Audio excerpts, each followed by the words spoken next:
السلام علیکم دوستو، یہ ہے انمول آصف وائس چینل اور آج ہم آپ کو فرعون اور اس کی باندی کا واقعہ بیان کرنے جا رہے ہیں۔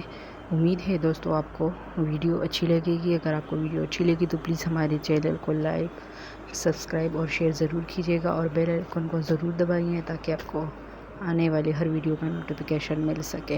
حضرت محمد صلی اللہ علیہ وآلہ وسلم شب معراج کو بیت المقدس کی طرف جاتے ہوئے مصر کے قریب ایک مقام سے گزرے تو آپ صلی اللہ علیہ وآلہ وسلم کو بہت ہی اعلیٰ اور زبردست خوشبو آنے لگی۔ آپ صلی اللہ علیہ وسلم نے حضرت جبرائیل علیہ السلام سے پوچھا کہ یہ خوشبو کیسی ہے؟ جواب ملا کہ فرعون کی بیٹی کی باندی مشاطہ اور اس کی اولاد کی قبر سے آ رہی ہے۔ پھر حضرت جبرائیل علیہ السلام نے اس کا قصہ آپ صلی اللہ علیہ وآلہ وسلم کو بیان کیا کہ مشاطہ فرعون کی بیٹی کی خادمہ تھی اور وہ خفیہ طور پر اسلام لا چکی تھی۔ ایک دن فرعون کی لڑکی کو بالوں میں کنگھی کرتے ہوئے اس کے ہاتھوں سے اتفاقاً کنگھی گر گئی۔ وہ اٹھانے لگی تو اس کی زبان سے بے ساختہ بسم اللہ نکل گیا۔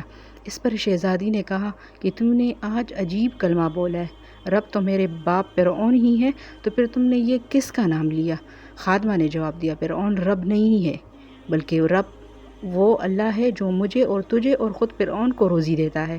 شہزادی نے کہا، اچھا تو میرے باپ کے سوا کسی اور کو رب مانتی ہو؟ اس نے جواب دیا، ہاں، میرا، تیرا اور تیرے باپ سب کا رب اللہ تعالیٰ ہی ہے۔ شہزادی نے باپ کو یہ بات پہنچا دی۔ وہ سخت غضبناک ہوا اور اسی وقت خادمہ کو دوبارہ بلاوا بھیجا اور کہا کہ تم میرے سوا کسی اور کو اپنا رب مانتی ہے؟ اس نے کہا، ہاں، میرا اور تیرا رب اللہ تعالیٰ ہی ہے جو بلندیوں اور بزرگی والا ہے۔ فرعون نے اسی وقت حکم دیا کہ تانبے کی جو گائے بنی ہوئی ہے اس کو خوب گرم کیا جائے اور جب بالکل آگ جیسی ہو جائے تو اس کے بچوں کو ایک ایک کر کے اس میں ڈال دیا جائے، آخر میں خود اسے بھی اس میں ڈال دیا جائے۔ چنانچہ وہ گرم ہوگی۔ جب آگ جیسی گرم ہوگی تو فرعون نے حکم دیا کہ اس کے بچے کو ایک ایک کر کے اس میں ڈالنا شروع کرو۔ اس نے کہا، بادشاہ، ایک درخواست میری منظور کر، وہ یہ کہ میری اور میرے بچوں کی ہڈیوں کو ایک ہی جگہ ڈال دینا۔ اس نے کہا، اچھا، تیرے کچھ حقوق میرے ذمہ ہیں اس لیے یہ منظور ہے۔ اس کی دونوں بچیاں اس کی آنکھوں کے سامنے اس میں ڈال دیے گئے اور وہ فوراً جل کر راکھ ہو گئے۔ پھر سب سے چھوٹے کی باری ہے جو ماں کی چھاتی سے لگا ہوا دودھ پی رہا تھا۔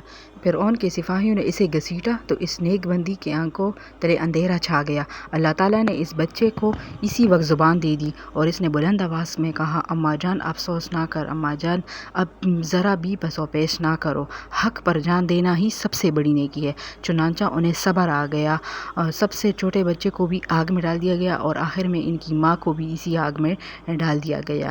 یہ خوشبو کی مہکیں اسی کے جنتی محل سے آ رہی ہیں۔ سبحان اللہ۔ اگر آپ کو ویڈیو اچھی لگی ہو تو دوستو چینل کو لائک کریں، سبسکرائب کریں اور شیئر کریں۔ شکریہ۔